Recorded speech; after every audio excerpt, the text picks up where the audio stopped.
What's on sketch? Our phrase. Do you want to say what it is? Have you thought about talking to them? Have you thought about talking to them? So it's like a joke that's developed between us, between me and Jess, dear listeners, over the years, when one of us would contact the other, and we'd have this whole long story about this person and the things we were going through, and what if this and maybe that, and all these things, and the other one would say, Have you thought about talking to them? and it was always like this big light bulb, Like, ding! oh my Like, God. what a great idea! And it's just so funny how we can so easily make up stories, suffer, pour over things, take too much responsibility for a situation sometimes, without actually checking in with the person about how we're feeling. We can go to everybody else. Oh my God. Just spinning out into outer space about it all. Yeah. And in one conversation, it just clears it all up every single time. Yeah. I was like, just as you're talking, like scanning. Was there ever a time when that didn't work? Mm-hmm. No. Right. Some conversations are harder to have, and sometimes, you have to move through an upset together. Maybe I just say that because that seems likely that happened, but more than not, it seems like it's always the answer. It's always the answer. Yeah. I have my own thoughts, but I'm just wondering if you have thoughts about why we don't just do that naturally. Oh, that's a good question, because nobody suggested it. I don't know, because there's never been this podcast before. I don't know.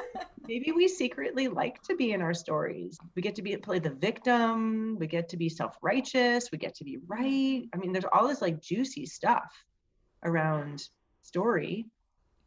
Well, I'll say that usually it doesn't seem like anybody's puffing themselves up and running around when we're having these conversations. We're more like, I can't believe it. I don't know what to do. They don't even love me.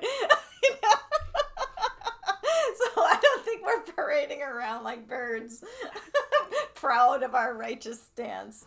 No, that's true. But maybe that's in there a little bit. What do you think? I think it's about fear. I think we're afraid. What are we afraid of? Bringing up difficult conversations. We don't have education around conflict. We're just not, most people I don't think are taught how to have challenging conversations. And it's difficult sometimes to even know how to bring something up. That's why I called my book "Can I Be Honest with You?" Because on dates I just didn't know how am I going to say this? It's like, oh, I could just say, "Can I be honest with you?" Before you figured that out, what was the fear that was stopping you? What were you afraid of on your dates? I've just, as a lifelong people pleaser, hopefully not anymore so much, but I have always been wanting to take care of whoever I'm with.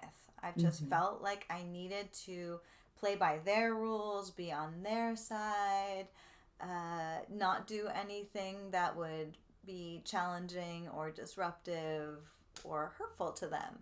So if I'm having an uncomfortable feeling or fear, I'm just afraid of hurting other people's feelings. But the great thing about conflict is that it's usually a relief, and probably just like my chemistry is chemistry theory, if something's off for me, something's probably also off for them in a certain way. They may or may not be aware of it, but in our relationship, definitely something is off if it's off for me in our relationship. So it's hurting the relationship.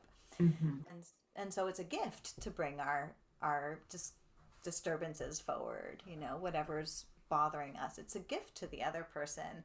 But I think that I had a belief that it could hurt them or I could lose the relationship. Right. Just lots of fear around losing relationship, really. I think that's a big piece of it, at least when I sit and think about it for myself, that human beings generally, we all, I think across the board, want love in our lives and are afraid of being alone. And if you bring in up a conflict, the fear, I think, is that the relationship will disappear. They'll just leave, that really young fear. It's really old fear. Young, old. Yeah. It's old because we were young. Long ago. What's so is actually the opposite. It brings you closer. Yep. It deepens a relationship. It stabilizes a relationship, right? I have one time in my life that I can remember where, because I do feel like bringing up conflict and working through something together deepens the relationship. That's just what I believe to be true. But I did have one relationship where it backfired. I Hmm. brought up a conflict, wanting to work through it, and the person just wasn't willing, and actually I lost the friendship. Wow. So, and we talked about it, and I said, I'm confused Wait, wait, because wait. This isn't how it's supposed to go. usually this kind of thing brings me closer to somebody, and Mm. their way of being was just, it just didn't. But in hindsight, looking back, like, that was a friendship that I was actually happy to lose. We didn't lift each other up. In a Right. way, in that case, it was a blessing. That's so beautiful to give somebody a reflection, somebody who you're struggling with, and then realize, like, oh, you're just kind of meant to set to part ways. Like, this isn't a viable friendship. Yeah, It's not working. My way and your way don't mix together. My way of bringing things up right. doesn't mix with your openness or, yeah, Yeah, willingness. Yeah, beautiful. yeah. It's always the right choice. Like today, just this morning, I was struggling with something and really upset, and I had all these reasons why I wasn't going to bring it up directly with him. Like, oh, the timing's not right. They're just going to work. They're about to leave on vacation. Like, I had all of these excuses. Like, I'll just wait until next week. And then I said something and cleared it up in one conversation. And the things that you were thinking that were kind of distractions or keeping you away, you feel like those were because of, do you know? I guess the fear that I'm too much, that's a big one for me. Mm. Like, if I bring it up, then it's like I'm too emotional, or this is too heavy, or I don't know, that I would just be perceived as too much. That's Mm-hmm. it's an old young thing for me. Right. Fear of also being vulnerable and being seen as that's a weakness, that I want to come across as this like strong, powerful person in the world, and Yeah. having insecurities and fears isn't revered by our society. It's not considered a strength to be Right. vulnerable. Right. Totally. I'm Um, too much and I'm not strong or I'm too right. vulnerable. Yeah. Mm-hmm. I'm too weak. I'm not strong. That's a Right. big one. Hmm. Right. Yeah. Right. But then there's something beautiful about showing up vulnerable, with your Mm-hmm. heart open, that softens, softens people and softens the heart to feel more love. That's what happened today. Have you thought about talking to It seems so simple. Like, what else is there to say? them? The funny part is the reason it's a joke, that like the missing that, the avoiding that, the not doing, not going directly to a person, and how might be helpful to talk about some skills around having conversations. Mm, mm-hmm. Like, one is, if we're upset with somebody about something and we don't talk about it, chances are, just like anything that gets repressed, it's going to escape at some point and probably not at a good time. Like, Mm-hmm. you're probably just going to lash out at that person in the middle of something smaller, because you've not said something and it's built up. So one really good skill around conflict that I learned is not ambushing a person, is giving them the ability to have consent to step in with you and have a certain kind of conversation. So if you have something that you want to talk to somebody about, asking, letting them know that there's something you'd like to talk to them about, and asking when a good time would be for them. Mm-hmm. So Mm-hmm. they have those two choices, whether or not they want to have that conversation, and also like when they'd like to do it. And that it takes care of the other person right away. It's and so they don't react defensively. Mm-hmm. Right. Especially if you have some kind of an accusation, like, I didn't like the way you said that to me, or I had a reaction when you said something or did something. It's nice to kind of cultivate a nice environment to offer those kinds of reflections and feedback. So that right there can change everything, instead of just bringing it up in the middle Right. of the flow of the day, to actually set a time and have a container around it, like, say, like, let's talk for half an hour about this. And also, if you can, be willing to support them in their side and explore it with them, why they acted the way they did, not only being against it, but having your feelings and your experience, being curious about their feelings and their experience, and somehow inside being able to support both sides, or be willing to see the situation through their perspective, can really help. So I'm curious your thoughts about like I statements versus accusations. There was Uh-huh. a lot of talk about like you don't attack, right? And you say like I felt this instead of you Mm-hmm. did this. Like, is Mm-hmm. that sort of a general, is that still Is that cool still? right? Yeah, the whole Are I people statement doing thing. that? Is that on TikTok? I don't know about TikTok, but yes, I think it's always good to use an I statement. That's going to constellate less of defensiveness. Right, right. However, if you're with the right person in the right circumstances, somebody who can take an accusation, it's like being a reflection and being a mirror. You can ask somebody, why did you do that? It I got my feelings hurt when you said yada yada. Like, if I were to make a judgment or an assumption, it would be that you would be being like this. Am I right? Am I wrong? Is it? So in process work, we play with it, like an accusation is taken as a gift. It's like Hmm. somebody reflecting something to you that it might be kind of missing the mark, but in some way, you can use the reflection for your own learning about yourself. And in a lot of ways, the people who know us better than we know ourselves. We're just unconscious a lot about ourselves. So often I'll have a client and they'll be, maybe they'll just like be playing with their face really gently, or scratching at something, and often bodies will show things that how the client's feeling without them knowing.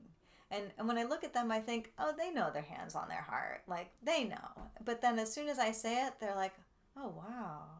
Mm. Almost every time they're not aware. We're not Hmm. aware of ourselves. We're not aware of the way we come across.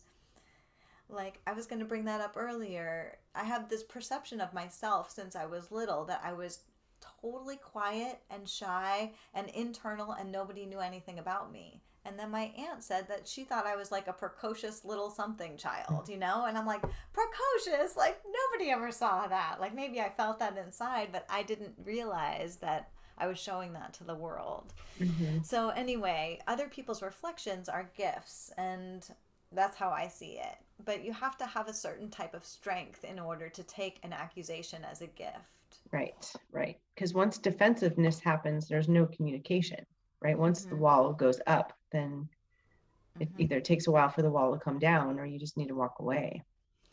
Yeah, or you can support the other person's defensiveness. Like, maybe there's something really important in them that needs to be protected.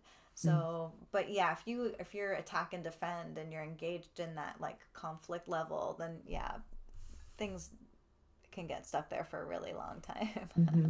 Maybe I wonder if that's part of the fear of like why people don't talk to this, like don't go to the source because they're afraid of that conflict. They're afraid of bringing up defensiveness. And like I feel like there's nuances, there's ways to approach conversation that keeps the conversation going, that keeps it's you coming in with open and it just, to keep Mm-hmm. it open.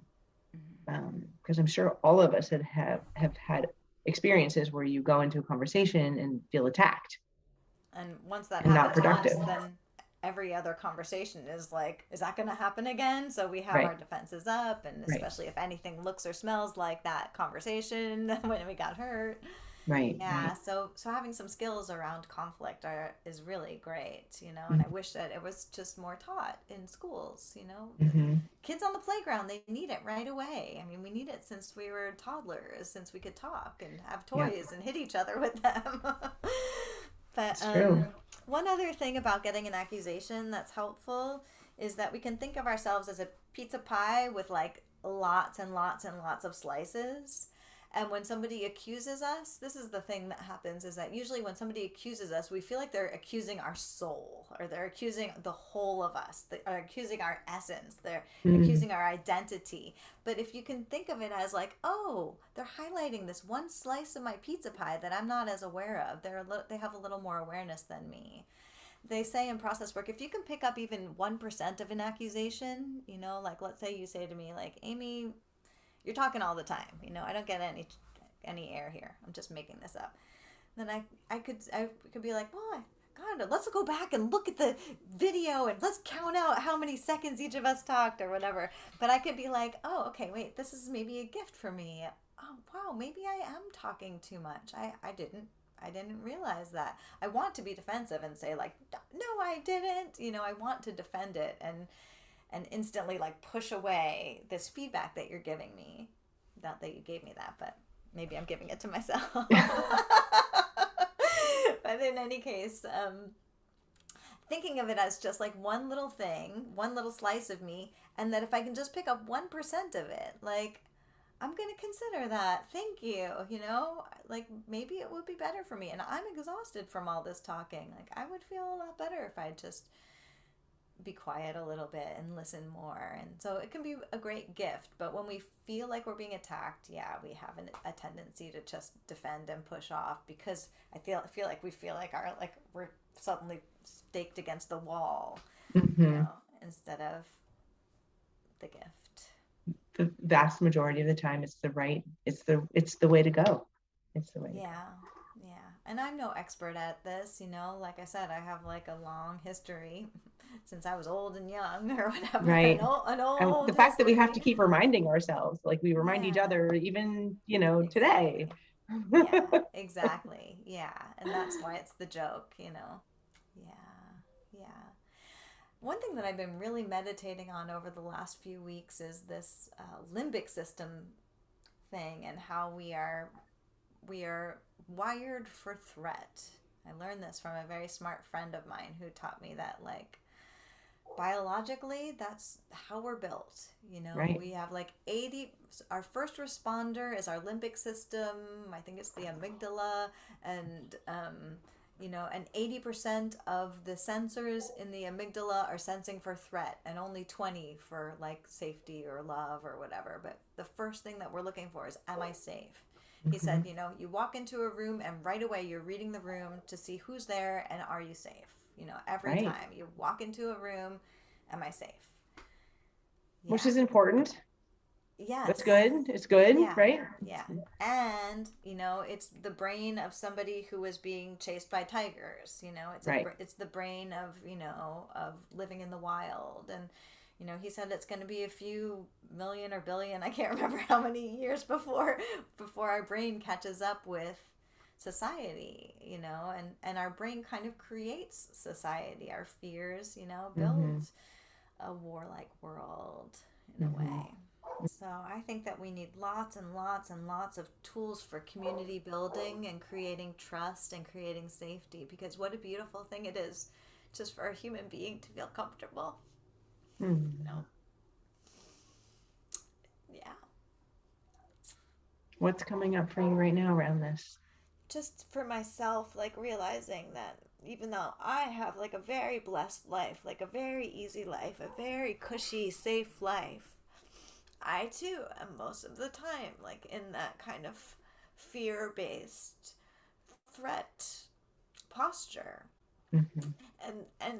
And sometimes I come to my center and I have moments of peace, and sometimes I have interactions with people that I rest into, that I feel comfortable in, and the rareness of them like just makes me feel like if my life, my very easy life, Yeah. is a lot of fear, like just how much everybody's managing all the time.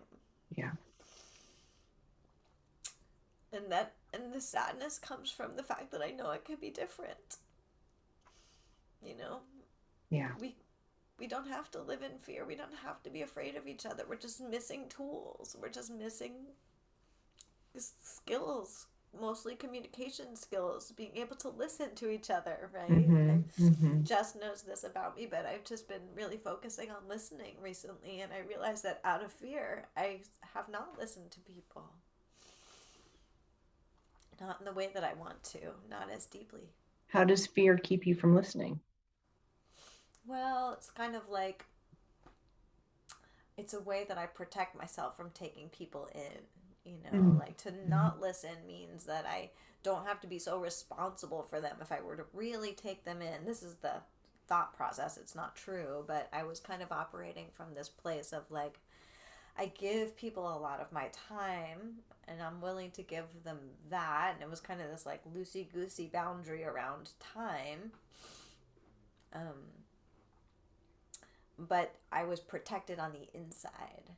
And Mhm. now what I've done is tighten up my time boundaries so I can let people in nice and deep, but I know when Right. it's over and I can go back to being just on my own. Mm. The people won't take too much of you or take advantage of you. Is that? I don't have to just give. Yeah, it's Mhm. not that they take from me, it's that I like don't know how to stop. You know, Got I it. just kind of Oh. compulsively give. Hmm. And so even though I was kind of like I felt like I was doing that compulsively giving, it wasn't satisfying to me or to other people because I was kind of protected inside. Yeah, and not willing to really take people in. Hmm. Yeah, this is a cool thing. I got this out of a process work session with Kate Job long ago, and we were talking about smoking and smoking cigarettes, which I haven't done for like 30 years, but I have always been like a smoker, and so she like had me kind of like feel into that and what the deepest need was, like what was the deepest need, what I love about smoking, like what was so great about it. And I was like, I just take it in really deep. There's something about taking it in really deep. And she looked at me and she goes, that's what you need to do with your clients. And I was like, Hmm. whoa, Ah. whoa. Yeah. Yeah. So our addictions kind of show us the way. Hmm. You know, that's an amazing thing about our addictions is that they're doing something that we're trying to do. Right. We're not doing it in the right place, you know, Right. but they're Right. they're teachers in that Hmm. way. It's amazing. Hmm. Yeah. So I've also been focusing on the nervous system, right? I Mhm. don't know, is the limbic system's in the brain, right? Mhm. So the nervous system, but same idea about the fight or flight or freeze, the parasympathetic and the sympathetic. So in my yoga class, I point out like we start off parasympathetic, we start off with those deep, long exhales, calming the body down, and then preparing to notice throughout class as we seamlessly shift up and down the nervous system. Like there's times when it's absolutely appropriate to go into fight or flight. My example yesterday was like you're being chased by a hippopotamus. You do not Guess want you're to be running. lying on your yoga mat doing deep breathing, right? Like that is the time to book it. They're the second most dangerous animal on the planet. Oh my gosh. How could Maybe it third be? actually after humans. But I think the first is actually mosquitoes. So mosquitoes and hippopotamus. What? Yeah, they kill more people on the planet than other than mosquitoes. It's hippopotamus. Oh my god. Right. So you definitely want to go into sympathetic nervous system if you're around a hippo. It's totally Okay. appropriate. Or mosquito. Right. If you Getting can itchy. outrun the mosquitoes, awesome. But mosquitoes are so ubiquitous. If you were in fight or flight around mosquitoes, you'd be exhausted. At some point, you just put on bug screen and just chill out. But you can't put on Right. like hippo screen. G doesn't do it. So it's totally appropriate, right? So like it's okay to go up and then you come back down, right? You can't stay in either place. And like the cool thing is like noticing when you go up and down and and then when you notice you have agency, like when you Mm-hmm. realize when you're up, but you really want to be, it's more appropriate to calm down. When Mm-hmm. you notice it, then you can shift it, right? You can actively shift it. And it's Right. just such a cool practice. You have agency, which I just love. And I love that neither one is wrong. No, none of them are wrong. They're all just appropriate at different times, right? Yes, right. Yeah, they're kind of they're important. They can help us lift a car off a baby, right? If Exactly. we really Exactly. have That's to. super important. It's super Yeah. important. And then Yeah. afterwards, and then like animals in the wild, after there's a threat to animals, there's like the shaking thing where they just like shake it all out, Yes. right? And that helps Yes. release that energy. Yeah. So we do that in yoga class too. After we go up, we just like, shake it out. Like it's a That's cool great. practice. Yeah. That's great. That's from Somatic Experiencing, Huh. Peter Levine. Um, and actually, there's something, I think it's called TRE, trauma release experience, or trauma release exercises. Do you know about Hmm. this? I've heard of it. Um, it was wild. I once saw somebody do it. Like, I saw a demonstration, and then the next day it spontaneously happened in my body where my chest started to kind of like heave in these different ways after Mm. I like relived a traumatic experience. But it's like when we don't, humans don't tend to shake it out like you're doing in your class. We just like, we repress and we hold Right. in, and we like, we Hmm. want to look strong, we don't want to look vulnerable, so we pack it in deep, and then it just sits there in our bodies, and it maybe it develops tics or whatever Right. happens to us. But if we there are pathways to open that up and release that trauma that's been held in our tissues for so long. Hmm. It's amazing, to like have your body spontaneously work out an experience that's been Mm. in there for who knows how long. Actually, I was thinking about you yesterday because of Nia, right? And how Uh-huh. you do crazy moves and lots of shaking around and also vocalization, right? Like Mm-hmm. that's part of like getting using vibration to get it out. Yeah. So when we were doing some big moves, I was channeling my inner Amy. Wah, Ooh. wah, Nice. wah. And I'm like, you know what? I'm just gonna make all these weird noises. You don't have to. You can if you want. I know this is yoga, but wah. It was so fun. Awesome. It was so fun. Yeah.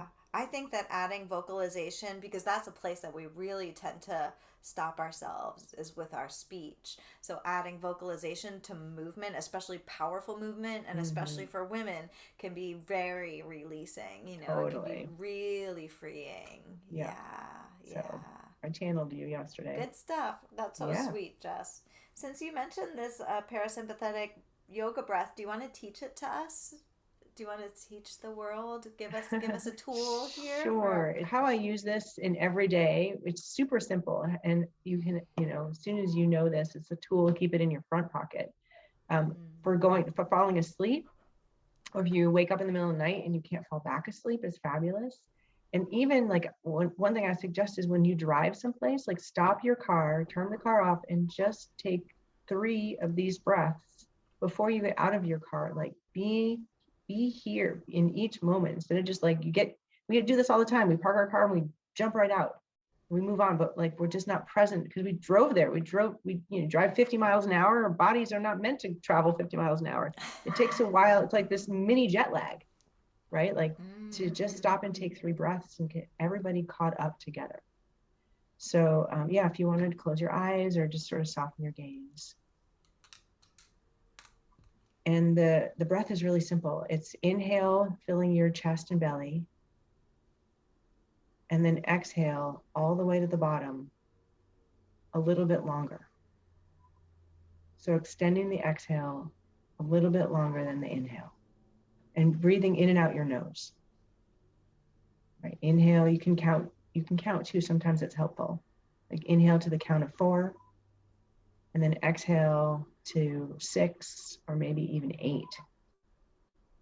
And some people get fancy. You can hold the breath at the top or hold it at the bottom. It doesn't really matter. That just brings your awareness. It's basically giving your monkey mind a job, right? Focusing on your breath either by counting or feeling it in your body. You can feel into the bottoms of your feet. These are all just ways to be anchored in your body, using your breath to anchor, and that slower exhale.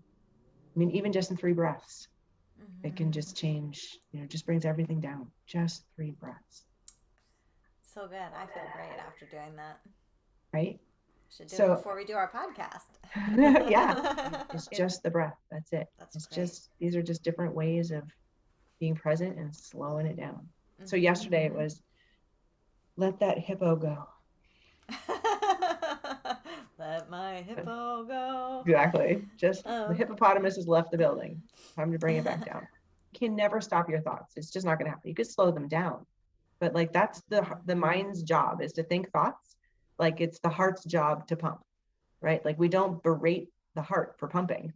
The mind just thinks. Like no judgment. It's just thinking and giving it a job, right? So counting breath, or notice how your body feels, or feel into your rib cage as it expands and contracts. It You're offering the mind a job Yeah. to keep it from spinning out. Yeah. Yeah. And it's Nice. gentle, it's loving, and one thing I noticed is like, so I'm trying to fall asleep and I'll count one breath, like one, and then my mind's like, phew, it's like, Yeah. I can't even get to two. Like, Right. no, just bring it back. Just bring it back and then count the second breath. And then whoop, there goes the mind. It's like a puppy, like training a puppy. I love this analogy. Like, sit. Oh, nope, sit. And then over time, like the puppy sits for like 1 second, right? And then 2 seconds. But it's like training a puppy takes love and compassion and kindness and repetition. Right. So don't make the mind wrong for thinking that's just what No, it does. that's what it does, That's right? just what There's it freedom in that. does. It's just going to do what it does, like the heart pumps. And Like, also thank partly goodness. catches itself thinking, right? The mind also catches itself. So it's Yes. also doing that. Yes. Yeah. Right. Yeah. Here's another place actually that I thought would be really useful for this breath. If you're in your car and you're late, like you left the house and you're just going to show up late. Generally, we're driving stressed out, Yeah. right? Because, oh my God, I'm late, which will get you there no faster. You're just going to get there stressed out. Or maybe in an accident or whatever, a ticket, Right. running a red light. Best case scenario, you're stressed out. Stressed, right. So what if you get in the car when you get in the car and you're going to be 5 minutes late? There's nothing you can do. Nothing you can do. And then you breathe, you exhale longer than your inhales. You stay in parasympathetic, you stay in that calm place, and you get there 5 minutes late calmly. Yeah. That's a revolution, right? That's different. Nice. Yeah, I don't let myself stress when I'm driving. Like, it's just, I do exactly what you just said, is like, if I'm late, I'm just late. Like, I will not stress about that. Right. And you know what happens usually if you do stress? You get there and the person's not ready anyway. You wait around for 5 minutes. So, like, everybody's late, you know? And you're stressed. Yeah. And you made up the whole story and you, right. like, suffered. Yeah, you had those like hormones running through your body and everything for no good reason. We never if you're going to be late meeting choice. somebody, have you thought about just texting them? Texting them? Yeah, exactly. Thought about telling them? And they're like, That's okay, cool. I'm good. Yeah, that's what I do. If I'm going to be less than 5 minutes late, I don't text. If I'm going to be 5 or more, I text. Right. Yeah. And then just relax. Let that hippo go. Let that hippo go. Oh, I love you. All right, Aim. I love you too. Yeah. Great big hug. What are we? Big love hug. Big love hug. Big love hug. Everyone, big love hug. Mwah. See you next time. Bye-bye.